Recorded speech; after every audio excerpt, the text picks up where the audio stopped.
김건희 여사가 사건 당사자인데 직접 이런 얘기를 했다 그러면은 한동훈 전 비대위원장이 이러한 어떤 그 외부의 내홍을 수습하고 그 이후에 총선 때 하나라도 붙잡아야 되는데 2조 심판론만 붙잡아서 김건희 여사의 사과에 대한 어떤 국민적 정서의 환기, 조금이라도 지지율을 높일 수 있는 것에 대해서 신경 쓰지 않았다. 그 부분에 대해서 지금 공세를 펼치는 것이거든요. 다른 세 후보가. 네. 그렇기 때문에 저는 이걸 무조건 네거티브로만 볼 게 아니라 네.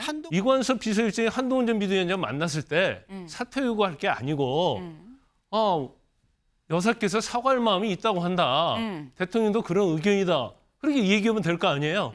그런데 그런 얘기는 전혀 없고 사퇴하라고 얘기를 하면서 계속 사과할 뜻이 있다고 문자를 보내는 것은 이건 이율 배반적인 거예요. 그러니까 한동훈 전 비대위원 입장에서는 이건 뭐지?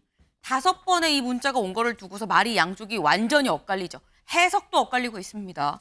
근데 이럴 때는 그 문자가 온 앞뒤 문맥을 좀 보면 좀 보일 수도 있어요. 그래서 저희가 좀 준비를 해봤습니다.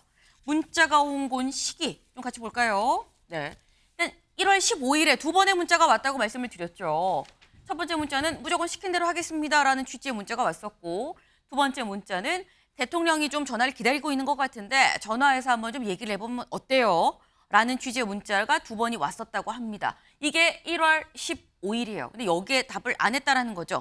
그리고 그 다음 날, 17일에 김경률 비대위원이 비대위회의에서 이런 얘기를 합니다. 마리 앙뚜아네트 얘기를 해요. 그리고 이게 논란이 상당히 커졌죠. 마리 앙뚜아네트냐 무슨 말이냐 이가 나왔는데 그 뒤에 여기에 대해서 한동훈 비대위원장이 여기 이 김경렬 비대위원의 발언을 두둔하는 취지의 전후 과정에 아쉬운 점이 있다. 국민이 걱정하실 만한 부분이 있다라고 얘기를 이튿날 합니다. 그리고 바로 이어서 그 다음 날 무슨 얘기를 하느냐. 이런 얘기를 하죠. 대통령실이랑 갈등 있는 거 아닙니까? 라는 얘기. 갈등이라고 할 만한 건 없다. 다만 이건 국민 눈높이에서 생각할 문제다.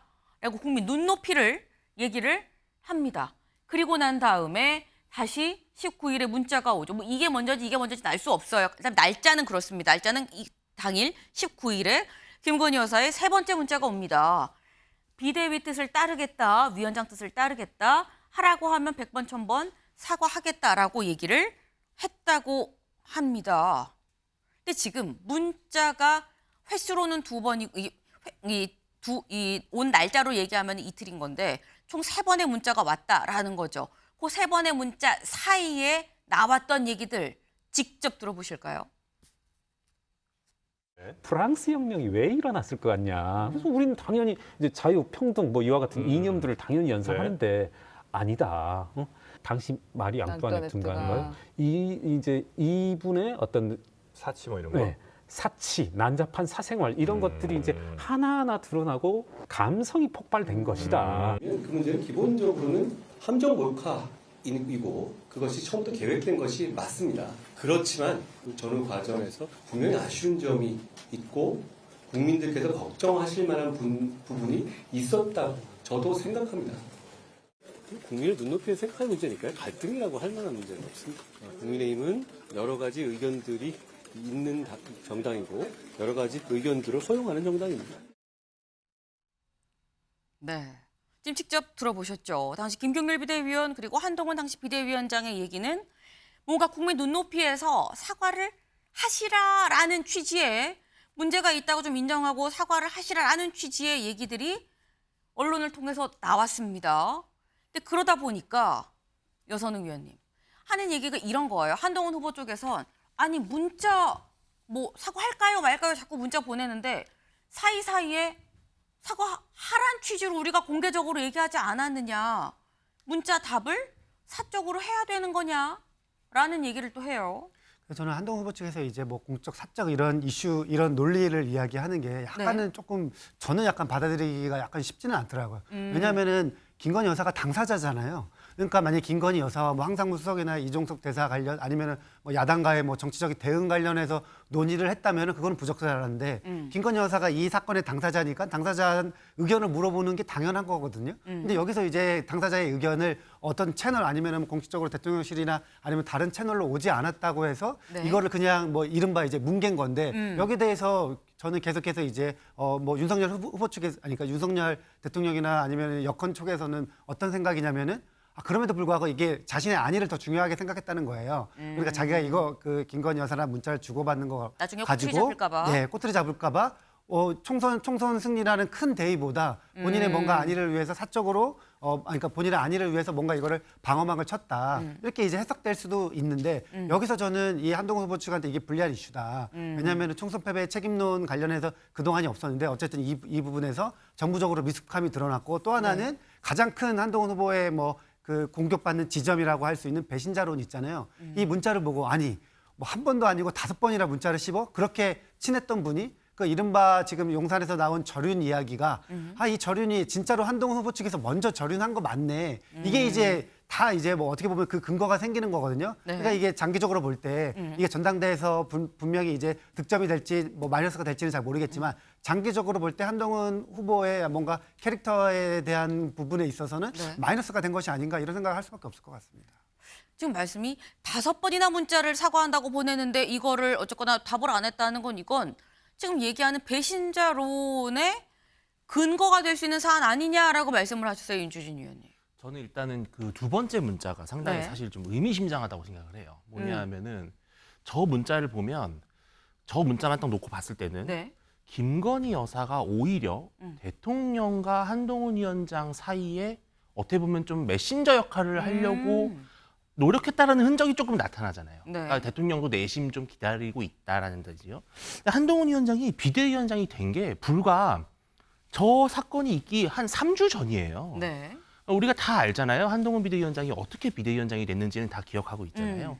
분명히 용산에 어떤 강력한 지원이 없었다면 어려웠을 겁니다.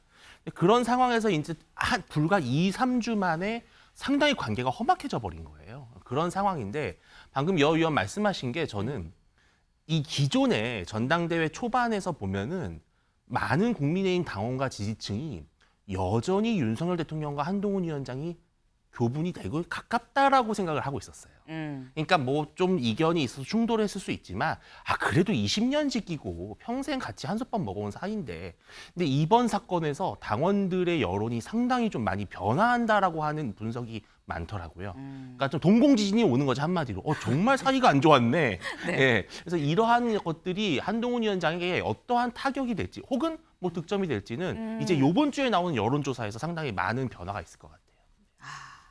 그동안엔 그래도 20년 지기 요 교분이 있었는데 설마 안 좋아도 뭐 얼마나 안 좋겠어. 뭐 칼로 물베기지라고 생각을 했는데 아니네. 진짜 안 좋네라는 게 좀 드러난 상황이 돼버렸다라는 거예요. 근데 지금 저희가 여기서 보면은 총 문자를 5번 보냈다고 했는데 3개밖에 안 나옵니다.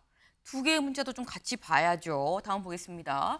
3번째 문자가 아까 이거였었죠. 1월 19일에 보낸 비대위 뜻 따르겠다, 위원장 뜻 따르겠다, 100번 천번 사과한다라는 얘기가 있었고 그리고 다음 4번째 문자가 23일입니다. 23일. 23일에 무슨 문자를 보냈느냐?